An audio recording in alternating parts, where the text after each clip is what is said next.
Does anyone recall ever asking for a multiplayer Castlevania game? Well, regardless, here we are. Harmony of Despair comes way out of left field, and it hooks you in unexpected ways. Not too bad for a concept that, by all rights, should be unworkable.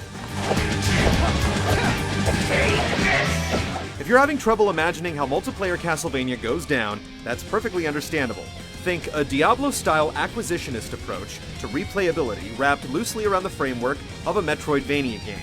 Stages are basically fragments of Dracula's castle, and the object is to kill the bosses layered deep within each map, slaying and rummaging as you make your way through them.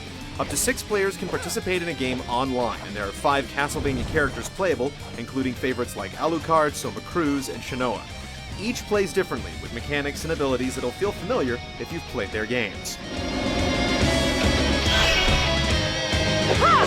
While Harmony of Despair bears superficial similarities to the Castlevania games we've been playing for years, it's almost immediately evident that it's a different beast altogether.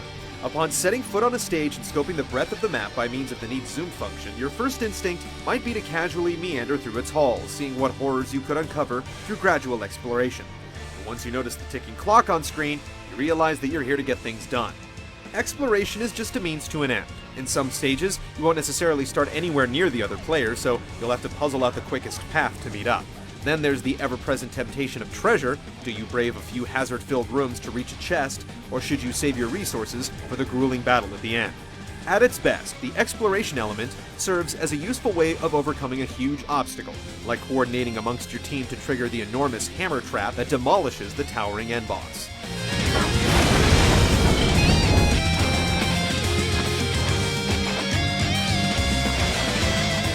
Probably goes without saying that Harmony of Despair is best played with other people, preferably ones that you can actually talk to. Going at it solo is a bit of a trudge, though there's nothing stopping you from farming levels for chests and rare monster drops. Your characters don't level up, so the only way to get stronger is to get better gear. Doing so is way more fun with other people.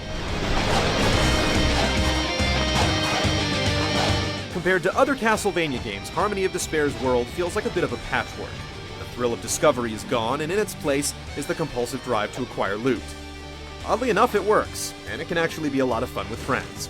If you've got a party willing to take the dive with you, this is $15 well spent.